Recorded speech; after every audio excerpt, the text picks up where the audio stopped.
And a pleasant good evening. Welcome to Ridgecrest Talk. I'm Tom Heck and Justice Scott with us tonight. We had Justice about a month ago. He's the new head baseball coach at Saracoso College, doing an excellent job up there trying to get his squad ready for the season coming up. But boy, time's flying. In January, he'll be out in the field and playing for keeps almost, and doing some stuff right now, actually having a inter-squad on Saturday night where he's going to invite you, the public, to come on out, and we hope you'll get up the hill and support sports up there. It's it's a neat place for athletics. Well, Justice, you and I are going to talk more right now about the World Series and baseball a little bit. And isn't it amazing that you can play an entire season, be mediocre, the last week land your way in as a wild card or one of the two, and then all of a sudden end up in the World Series against teams that had a great year, but all of a sudden fizzled out in a best-of-5 series? Exactly. It's one of those things where a lot of times a team that is hot at the end tends to kind of roll through the playoffs and keep going. It seems like year after year, especially baseball. And I think a lot of it is pitching staff.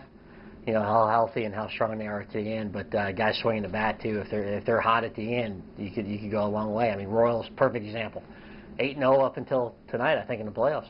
Yeah, they haven't lost a game. They swept the Angels. The Angels had the best record in baseball, barring none, and they went through the Angels in 3 straight games. 2 of those were in Anaheim.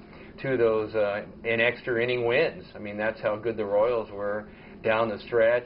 The Angels down the stretch played very, very well. And another question I have, the Angels, they got to rest a lot of people. They clinched the division with, about over a week and a half left. I mean, there was no question. Now, what do you do knowing you're going to be in the playoffs? Do you, keep playing your regulars, rotate your regulars, let some young guys play? And Angels did a little bit of both. But do you think that can take the momentum away a little bit? Sure. There's 2 schools of thought. The first one, like you just mentioned, is that especially if you're a veteran team, older guys, give them some time off, let them rest, maybe some nagging injuries, and make sure they don't get hurt maybe the last couple, 2-3 weeks of the season. But sometimes, especially swinging the bat, offensive guys, that you could go cold, and hitting such a timing, confidence, especially at that level. If your timing's off just a little bit, you could go from hitting 330 and being hot for a couple of weeks to not buying a hit. So I think that's what happened a little bit too with the Angels. That it's a roll of the dice. I mean, sometimes it works out, and sometimes it doesn't. Mm-hmm. Now, the other local team, in fact, many people, including myself, really believe that you were going to see a freeway series. In other words, the Dodgers and the Angels in the World Series. Now, that's never happened before, but it would have been kind of fun to see it happen for the first time. It would have been a media blitz in Los Angeles, kind of the freeway rivalry, so to say, in the World Series. But obviously it didn't happen. Now, the Dodgers, the other team that went down fairly quick. The Dodgers won the National League West. In fact, they won it really about with 8 games left in the season. So they, again, Don Mattingly had choices that he could make, rest people, not rest people. But it took St. Louis 4 games to win that divisional playoff, and the Dodgers were out. Trying to make the point, who do you blame in something like that? Well, the Dodgers reassigned their general manager. Don Mattingly, I saw the Los Angeles paper on Saturday morning where people write in, got an awful lot of heat for decisions and other things, and they were calling for his head. But you look at the Dodgers, and they had the largest payroll in the history of baseball. I mean, they spent more money. They probably could have bought a planet for what they spent on payroll. And they basically said, we're going to, go out and buy the best available team we can. We want to win the World Series. We don't just want to be in it. And it didn't work. So is it fair that heads would roll? Well, I think in that market it's probably unfair, but those guys know that L.A., New York, those type of markets, that it's part of the job if they don't produce and win the World Series. Or you look at New York with the New York Giants football Super Bowl, same type of atmosphere. That those markets, it comes with the job. Fair, unfair, it's just it's part of it. And I really don't know how much you really can blame on Don Mattingly. His bullpen wasn't as good as St. Louis's bullpen. His bullpen failed him. during that series, and it was just a matter of getting a few key hits, which the Cardinals were able to do, and the Dodgers were not able to do, and lo and behold. And I think what's got to be kind of even more painful, if you're a Dodger fan, is to watch the Giants, who is your arch rival, who really were very inconsistent during the season. They started off very well, very hot, then they fell apart. I mean, they completely fell apart, and they were able still to hold together, to get in as a wild card team. And what do the Giants do right off the bat? They win, and they win, and now they are, still winning. They're going into the World Series tonight against Kansas City. So, it just seems that some teams can, really pick up, and some teams just, aren't good in the clutch. Yeah, exactly. The Giants are a very interesting team that, they've been there, I think, 2 out of the last 4. This might be 3 out of 5, alternating years when they won it. What they say about the Giants is the clubhouse is tremendous. To me, at those levels, you don't think it makes a difference. High school, college, that type of thing, clubhouse and character in the clubhouse is real important. But, even at that level, that's what they say, all those guys enjoy each other. They know how to win, and they think they're going to win. And again, that's, Hunter Pence talks about it all the time, that they're, the bond that they have, they know that they're going to be there. They didn't panic, and when they get there, they just been there before. And that says a lot. That's kind of, Kansas City, flip side, even though they're hot, a lot of young guys, and, the stage is a little different. So, in that regards, the Giants have a little edge. No, I would say so. Hard to pick who's going to win the World Series this year. You got to kind of, like both teams. Kansas City, a small market. San Francisco, more of a larger market. A very good following. There were days when the last years they played at Candlestick. They played in front of, 5, 6, 7,000 people on a cold September night when they weren't really involved in, a playoff picture. Then they built the new AT&T facility, and the place is almost sold out all the time. It's amazing, what a stadium does, and what also, of course, winning can do also. When Justice and I come back, we're going to talk a little bit about who is to blame for all the high payrolls and kind of review how this thing really happened. Don't go away. I think you'll find it interesting. Then we'll talk Saracoso baseball. This is Ridgecrest Talk. I'm Tom Heck. Justice, be back after these words. It's 1 for the money, 2 for the show, 3 to get ready. Now go, cat, go, but don't you step on my blue suede shoe. Well, you can do anything but take over my blue suede shoe. Well, you can knock me down, step in my face, slander my name all over the place.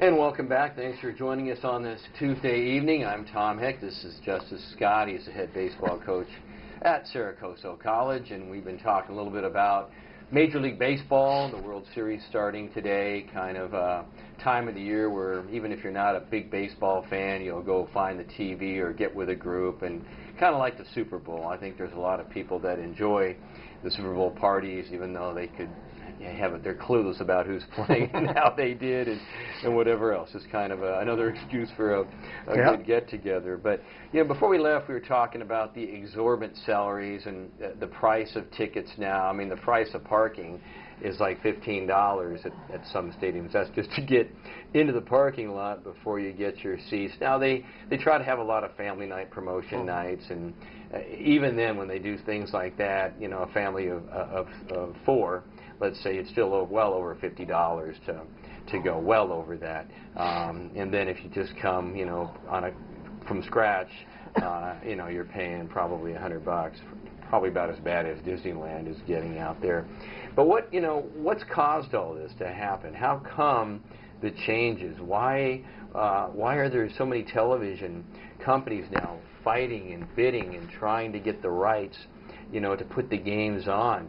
And in LA, there's bad feelings for Time Warner Cable. Let's just, be honest about the fact that it was an outcry. It made the Saturday morning paper all season long. The Dodgers were basically blacked out in many homes in the LA area.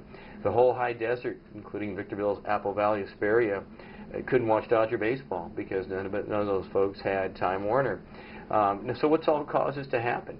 The Dodgers gave them probably enough money to buy 4 or 5 of the Hawaii Islands out there because they can. And so where does the Dodgers recoup their money from? Well, they have to drive prices up, and they make a fortune from the television rights. It's the Time Warner that gives the Dodgers anything they want to go on. They just write them whatever they want.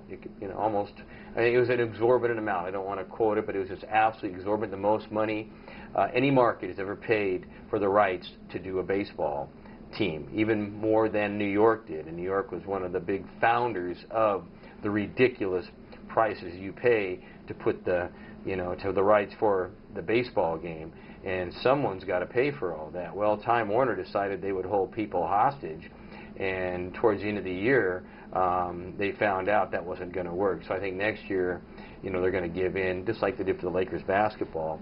But where did all this really come from? Well, 1993, in the summer of, if you remember or not remember, there was a major baseball strike. I mean, they were out for, I want to say, 2 months.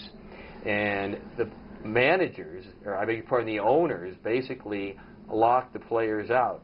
The owners got together, man for man, and it was almost 100%. Even George Steinbrenner, who was probably the most wealthiest owner in baseball, in the biggest market, was on the side of the owners, and they were basically trying to say, hey, you know what? Let's have a salary cap. This is getting ridiculous. We're starting now to pay salaries to people that, don't deserve what they're getting, and now the television, places are more money. But so, Justice, your thoughts on all that? Well, yeah, it's one of those things. You hit the 3 or 4 key points. That first off, how it's working now, going the average person, average family going to see a baseball game, it's pretty tough to do. You might be able to catch 1 a year. 10, 12 years ago, you catch 5 or 6. So that's the first thing. It hits the average guy in the wallet. The average baseball fan. And 2 is that yes, the salaries are so high that again, it's amazing. Guys I bet 30, 40 years ago would love to play now. That you see, and they're all great players, but you see some guys, spend a couple years in the big leagues, and they hit, 200, 210 with a decent glove, and they say, they got a, 10-year, multi-million-dollar contract, and relievers same way. Guys specialized coming out of the pen and might get 40 total innings all year, yet they're multi-millionaires. So, the flip side is, from the players' union, is if you can get it, get it. Yeah, I think all that is not good for baseball. Certainly not it's good for the big market teams. They just the rich gets richer.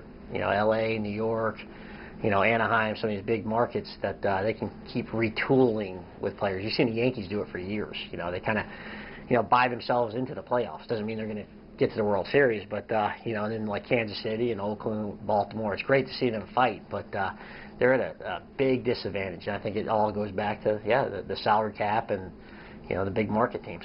Yeah, and that question comes up: how did this happen? Well, as I was finishing, and before I got your opinion there, what happened was that the owners said, "Hey, we're locking this, and it's done," and they were using minor league baseball players, and they were ready to bring up the minor league.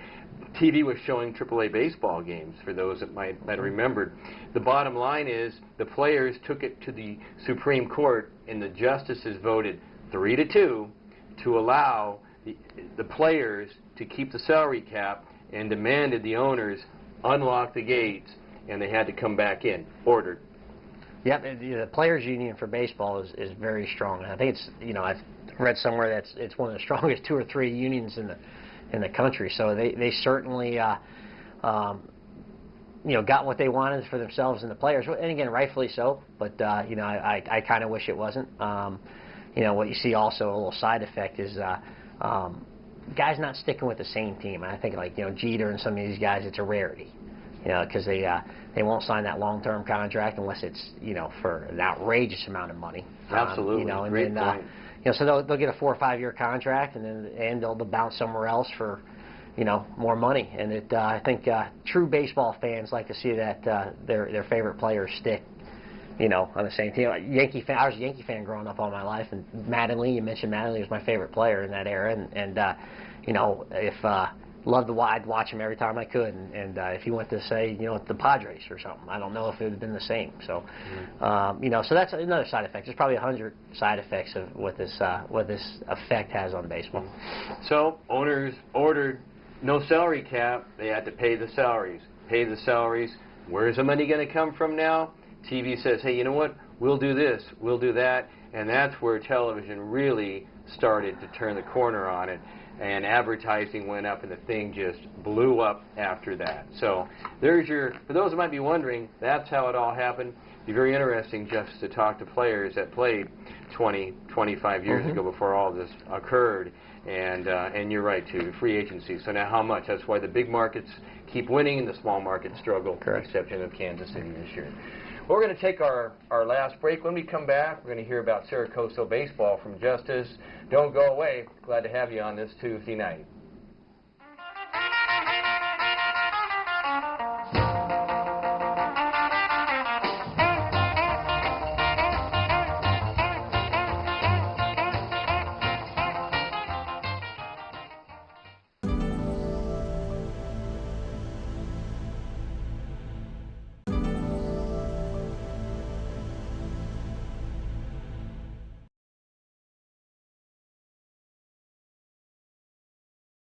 Downtown to go to the field, you know. We're back. Glad you're with us on this Tuesday night, Ridgecrest Talk. Tom Heck, Justice Scott. Well, let's switch gears a little bit. We've now kind of maybe explained the riddle or two about, you know, and I hear it all the time, how did it get like this? Well, I was glad to share that story. And, well, Justice, let's go up the hill. Sure. Talk about the Dogs. Saturday night, going to have another inter-squad scrimmage up there. Public invited, hot dogs and hamburgers. Tell us about it. Game time's 6:30. We're going to play under the lights, and this will be the second game. It's kind of a blue-white, blue-blue World Series. We're putting our guys against each other. They, I picked a couple captains, and they went in and drafted teams, and they had a lot of fun with that. And now they're competing against each other, and there's a little trash talk along the way, quite a lot actually. So they're having fun with it. You know, we played last Friday night, and it was good. They played very hard, and you could tell that they were trying to beat each other, which is, you know, it's a great thing. Now if they do that against other teams, you know, that's a good thing. Okay, now that you know, last time we talked to you, like second day of school, and really just weren't really sure about what you were going to see out there, and just were hoping for the best. Now you've had some time to be with them and everything, and the dust is settling now. Running team, power team, scrape and scratch team, and arms, maybe a few more needed, and your thoughts? Yeah, offensively, we got a few guys that can run. You know, we're not a lot of base stealing threats, but we got a couple. You know, then we got 3 or 4 guys that are kind of considered average, decent runners. So we'll be able to run a little bit. Right guy out there, right count. You know, right situation of the game. We're not a power hitting team. We got a couple guys who can drive the ball out of the park. So I think it's going to be a combination of offense. We're going to just have to see how each game is going to be a little bit different. I don't think we're going to have the mindset of, hey, we're going to have to bunt and run, or we're just going to, you know, wait for the 3-run homer. I think it's going to be a little combination depending on who's coming up and score of the game and the inning. And put it this way, if I had to lean one way or the other, we'll probably be doing some bunting from the 7th inning on. Now Saturday night's game, that's going to be 7 innings, correct? Correct. Okay, so it's 6:30 now versus 6. So 6:30, 7-inning game. Come on up the hill. Really a neat place to watch baseball up there because it's up. You know, your seating is up high, and you're looking down instead of looking right at it like you do at a lot of community colleges and high schools. So it's kind of neat. Now, if we had regular box seating around the loop there, it'd be like a minor league ballpark, which Dick Adams for years was his dream to maybe put that in there. But I think that helps the environment some, and I know you're going to try to make it a family-oriented picnic type. You know, we're going to sell hot dogs and other things this spring.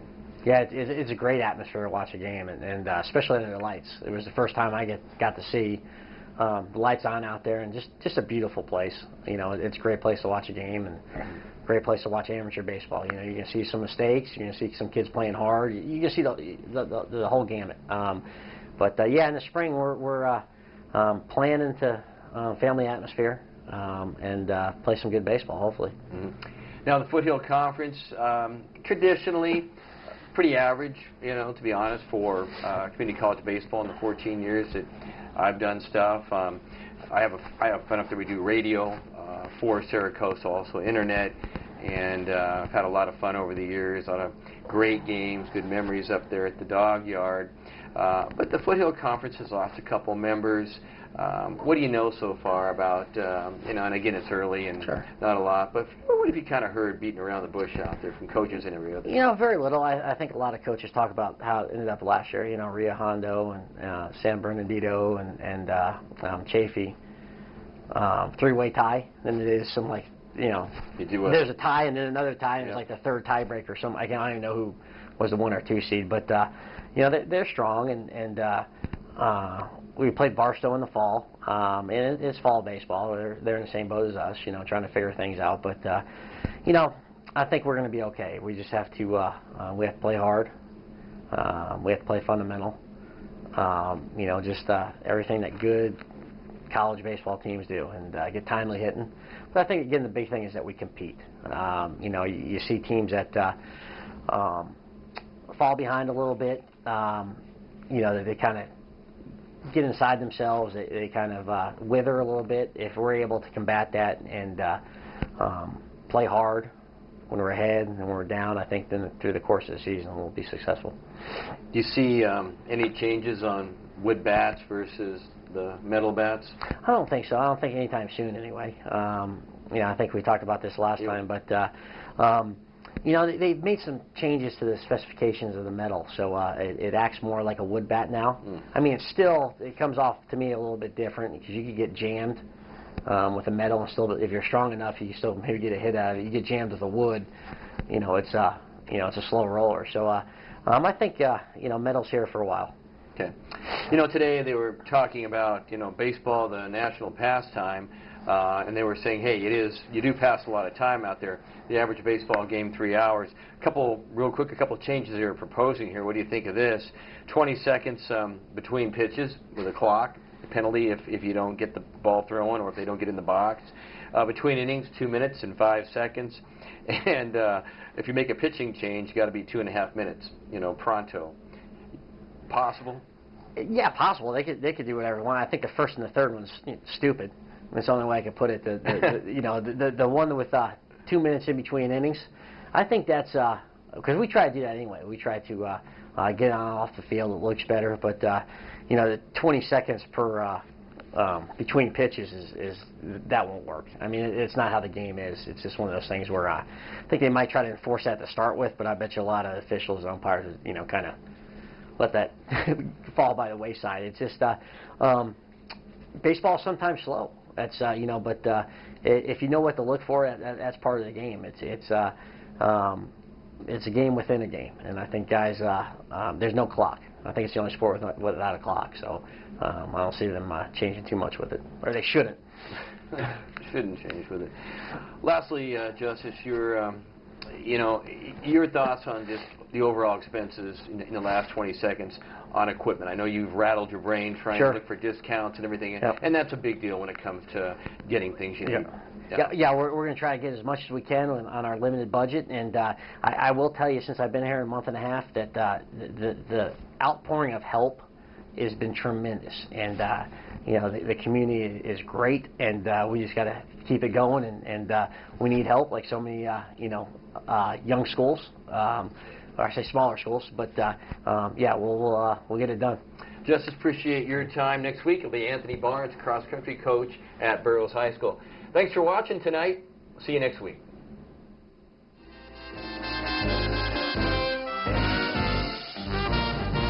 If you're looking for trouble,